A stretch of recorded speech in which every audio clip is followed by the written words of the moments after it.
20,000 രൂപയിൽ കൂടുതൽ പാർട്ട്നേഴ്സിന് എന്ത് തന്നെ എമൗണ്ട് കൊടുക്കുകയാണെങ്കിൽ LLPയും പാർട്ണർഷിപ്പ് ഫോമിനും ഒക്കെ പിടി വീഴാൻ തുടങ്ങുന്നത്.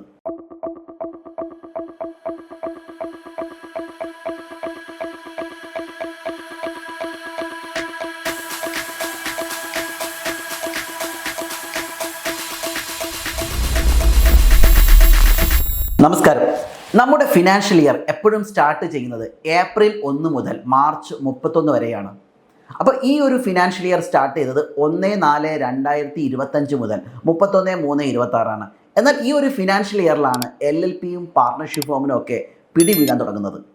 എങ്ങനെയാണെന്നല്ലേ, ഒരു LLP അല്ലെങ്കിൽ ഒരു പാർട്ണർഷിപ്പ് ഫോം അതിലെ പാർട്ട്നേഴ്സിന് എന്തെങ്കിലും സാലറി എന്നുള്ള രീതിയിലോ അല്ലെങ്കിൽ റെമ്യൂണറേഷൻ എന്നുള്ള രീതിയിലോ കമ്മീഷൻ അല്ലെങ്കിൽ ബോണസ്, ഇൻട്രസ്റ്റ് ഓൺ ക്യാപിറ്റൽ, ഇങ്ങനെ എന്ത് പേര് പറഞ്ഞ് കൊടുക്കുകയാണെങ്കിലും ആ കൊടുക്കുന്ന എമൗണ്ടിൻ്റെ മുകളിൽ TDS ഡിഡക്റ്റ് ചെയ്യണം.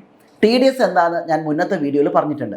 അപ്പം അതൊന്ന് കാണാത്ത ആൾക്കാർ നമ്മുടെ യൂട്യൂബ് ചാനൽ നോക്കിക്കഴിഞ്ഞാൽ TDSൻ്റെ വീഡിയോ കിട്ടും. ഇൻകം ടാക്സിൽ പുതുതായി വന്ന സെക്ഷനായ 194T പ്രകാരം ഏതെങ്കിലും ഒരു ഫേം എന്ന് പറഞ്ഞാൽ ഇൻകം ടാക്സ് പ്രകാരം LLP ആവാം അല്ലെങ്കിൽ പാർട്ണർഷിപ്പ് ഫേം ആവാം. ഇതിൽ ഏതെങ്കിലും ഒരു പാർട്ണർഷിപ്പ് ഫേമോ അല്ലെങ്കിൽ LLPയോ ഏതെങ്കിലും ഒരു പാർട്ട്നേഴ്സിന് റെമ്യൂണറേഷൻ എന്നുള്ള രീതിയിലോ അല്ലെങ്കിൽ ഇൻട്രസ്റ്റ് ഓൺ ക്യാപിറ്റൽ ആയിട്ടൊക്കെ എന്തെങ്കിലും എമൗണ്ട് കൊടുക്കുകയാണെങ്കിൽ ആ തുക 20,000 രൂപയിൽ കൂടുതലാണെങ്കിൽ, അതായത് 20,000 എബോവ് കൊടുക്കുകയാണെങ്കിൽ മാത്രമാണ് TDS അപ്ലിക്കബിൾ ആയിട്ട് വരിക. ഈ TDS എന്ന് പറയുന്നത് 10%.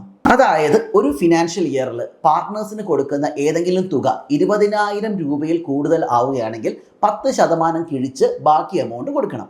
അതായത് ഒരു ഫിനാൻഷ്യൽ ഇയറിൽ 50,000 ആണ് എന്ന് പറഞ്ഞ പാർട്ട്നേഴ്സിന് കൊടുക്കുന്നതെങ്കിൽ അതിൻ്റെ 10% 5,000 കിഴിച്ച് 45,000 രൂപ മാത്രമേ പാർട്ട്നേഴ്സിന് കൊടുക്കാവൂ.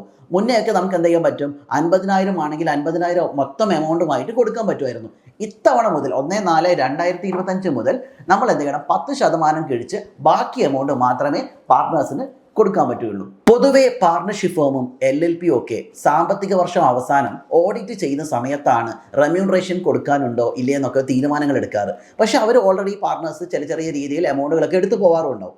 എന്നാൽ ഇത്തവണ പാർട്ട്നേഴ്സ് ഏതെങ്കിലും ഒരു സാലറി എടുക്കുകയാണെങ്കിലോ റെമ്യൂണറേഷൻ എടുക്കുകയാണെങ്കിലോ TDS കട്ട് ചെയ്യണം.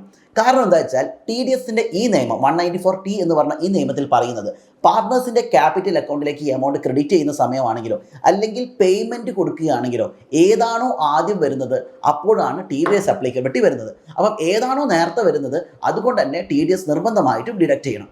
ഇനി ആരും 194T എന്ന വകുപ്പ് മറക്കരുത്. അതായത് 20,000 രൂപയിൽ കൂടുതൽ പാർട്ട്നേഴ്സിന് എന്ത് തന്നെ എമൗണ്ട് കൊടുക്കുകയാണെങ്കിലും നമ്മൾ എന്ത് ചെയ്യണം, 10% TDS പിടിക്കണം. പക്ഷേ നിങ്ങൾ പാർട്ട്നേഴ്സിന് പ്രോഫിറ്റ് കൊടുക്കുകയാണെങ്കിൽ, ഷെയർ പ്രോഫിറ്റ് കൊടുക്കുകയാണെങ്കിൽ TDS പിടിക്കേണ്ട ആവശ്യമില്ല. ഈ വകുപ്പ് നിങ്ങൾക്ക് മനസ്സിലായി എന്ന് കരുതുന്നു. നന്ദി.